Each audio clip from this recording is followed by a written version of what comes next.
নমস্কার।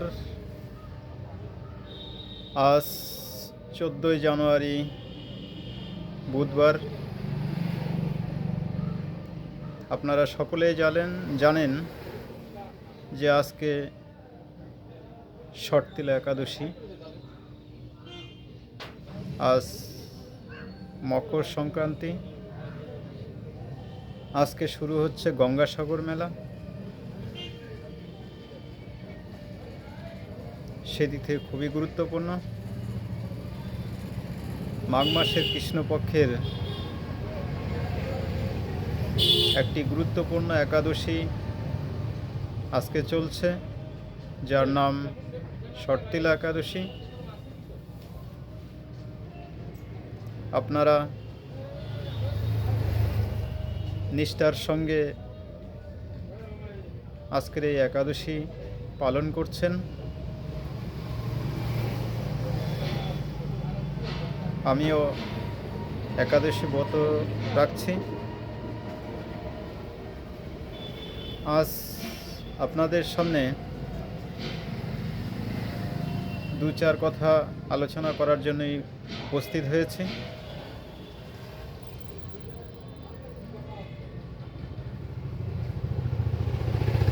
আপনারা জ্ঞানীগুণী ব্যক্তি, সেই তুলনায় আমি অতি নগণ্য।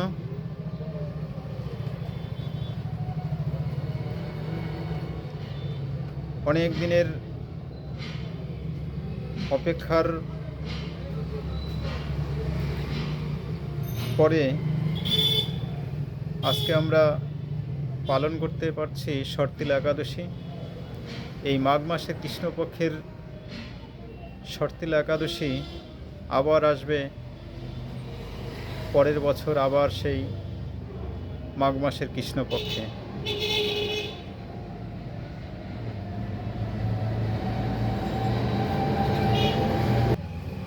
যাই হোক, আপনারা সকলে মন খুলে বলুন, হরে কৃষ্ণ কৃষ্ণ কৃষ্ণ হরে হরে, হরে রাম রাম রাম হরে হরে।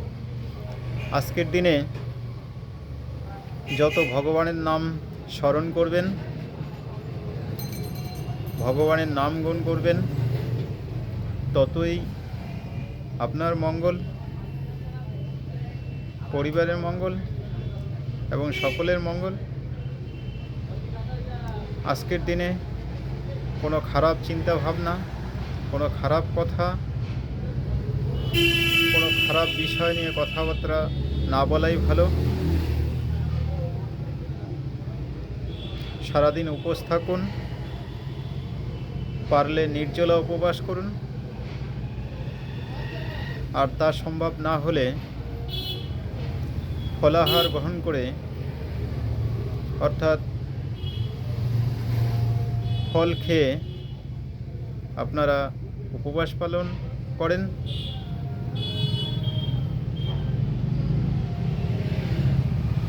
যাই হোক, আজকের এই বুধবারের শর্তিলা একাদশী আমাদের কাছে খুবই গুরুত্বপূর্ণ।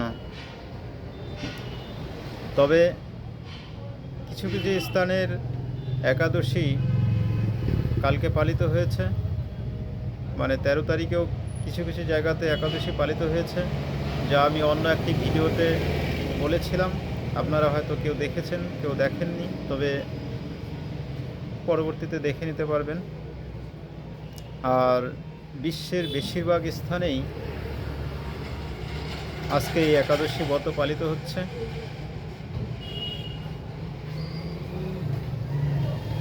আবার কিছু কিছু স্থানে আগামীকালকেও ব্রত পালিত হবে। যাই হোক,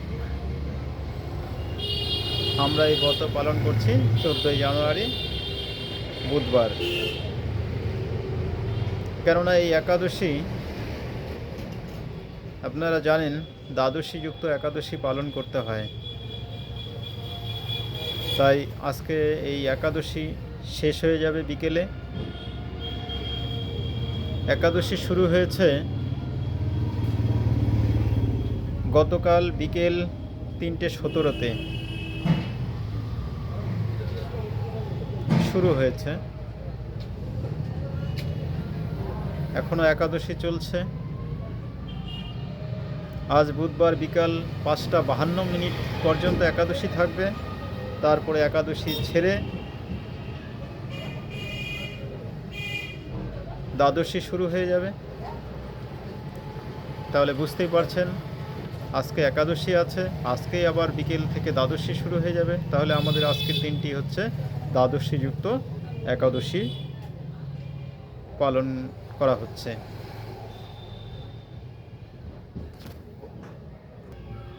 আমার আলোচনা যদি আপনাদের সামান্যতম ভালো লেগে থাকে তাহলে অবশ্যই আমার এই স্বাস্থ্য ও কৃষ্ণ কথা চ্যানেলটি সাবস্ক্রাইব করে পাশে থাকবেন। তার সাথে সাথে লাইক, কমেন্ট, শেয়ার এবং বেল আইকনটিও প্রেস করে রাখবেন। যাই হোক, আজকে পালিত হচ্ছে শর্তিলা একাদশী। এই শট মানে হচ্ছে 6টি কার্য করা, আর তিলা কথার অর্থ হচ্ছে তিল দ্বারা। তিল দ্বারা 6টি কাজ করতে হয় আজকে। যেমন এই তিল দ্বারা কাজ করার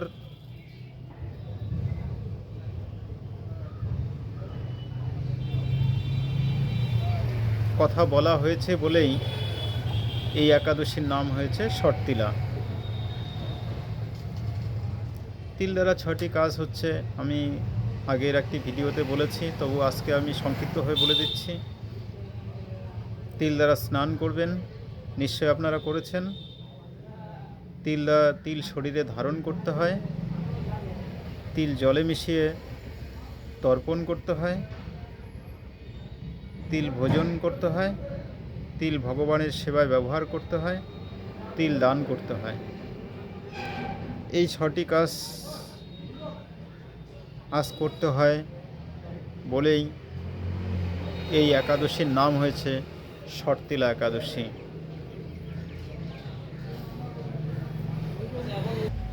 এই একাদশীর সংক্ষিপ্ত মাহাত্ম্য কথা আমরা আলোচনা করব। এই একাদশীর কথা ভবিষ্য পুরাণে আমরা উল্লেখ পেয়ে থাকি। সেখানে যুধিষ্ঠির মহারাজ ভগবান শ্রীকৃষ্ণকে একসময় বলেছিলেন, হে জগন্নাথ, মাঘ মাসের কৃষ্ণপক্ষের একাদশীর নামই বা কী, সেই একাদশীর বিধি কী, বা সেই একাদশীর মাহাত্ম্য কথাই বা কী, এ নিয়ে প্রশ্ন করেছিল। ভগবান বললেন, মাঘ মাসের কৃষ্ণপক্ষের একাদশীর নাম হচ্ছে শর্তিলা একাদশী। এক সময় দালব্য ঋষি মুনিশ্রেষ্ঠ পুলস্তকে জিজ্ঞাসা করেছিলেন যে কলিযুগের মানুষেরা যে ব্রাহ্মণ হত্যা, গোহত্যা বা অন্যের সম্পদ হরণ করছে, বিভিন্ন খারাপ কাজ করার ফলে যে কলিযুগের মানুষেরা পাপে জর্জরিত হয়ে যাচ্ছে, এর ফলে তারা কিন্তু নরকে চলে যাচ্ছে, অর্থাৎ নরকে গমন করছে। এর হাত থেকে বাঁচার উপায় কী? যদি কোনো কর্মের দ্বারা বাঁচা যায় তাহলে আপনি পরিষ্কার করে আমাদের বুঝিয়ে বলুন। তখন পুলস্ত বললেন, হে মহাভাগ, তুমি একটি গোপনীয় উত্তম বিষয়ে প্রশ্ন করেছ। মাঘ মাসে শুচি জিতেন্দ্রীয় কাম ক্রোধ আদি শূন্য হয়ে স্নানের পর সর্বদেবেশ্বর শ্রীকৃষ্ণের পূজা করবে। পূজাতে কোনো বিঘ্ন ঘটলে, যদি পূজাতে কোনো ভুল ত্রুটি হয়ে থাকে, তাহলে কৃষ্ণ নাম জপ করবে। কৃষ্ণ নাম জপ করলেই সেই ভুল ত্রুটি ক্ষমা হয়ে যাবে।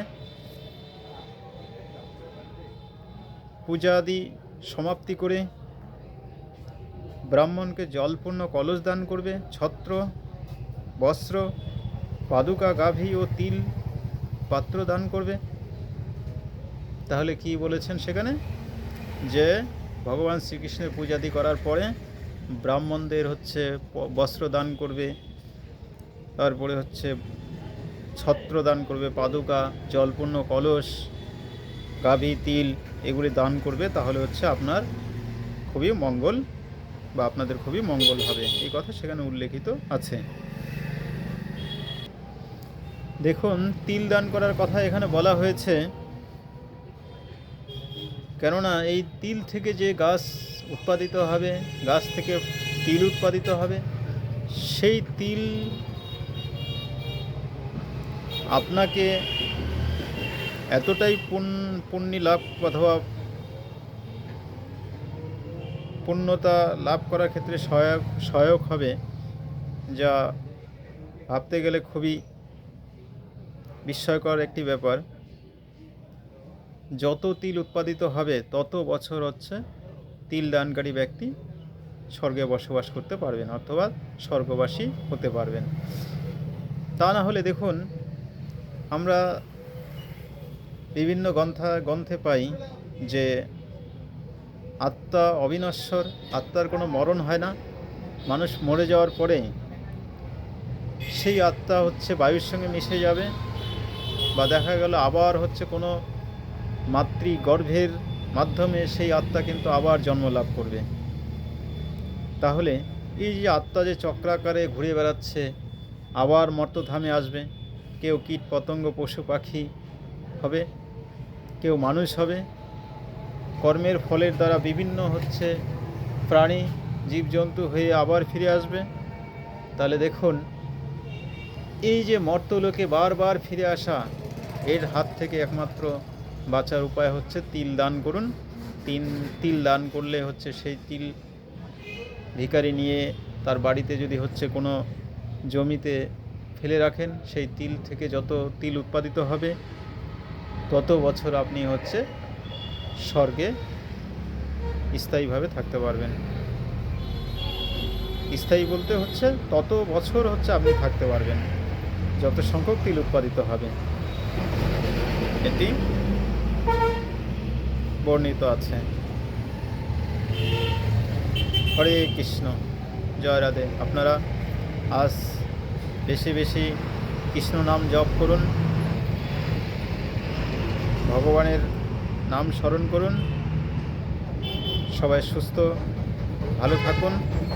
হরে কৃষ্ণ।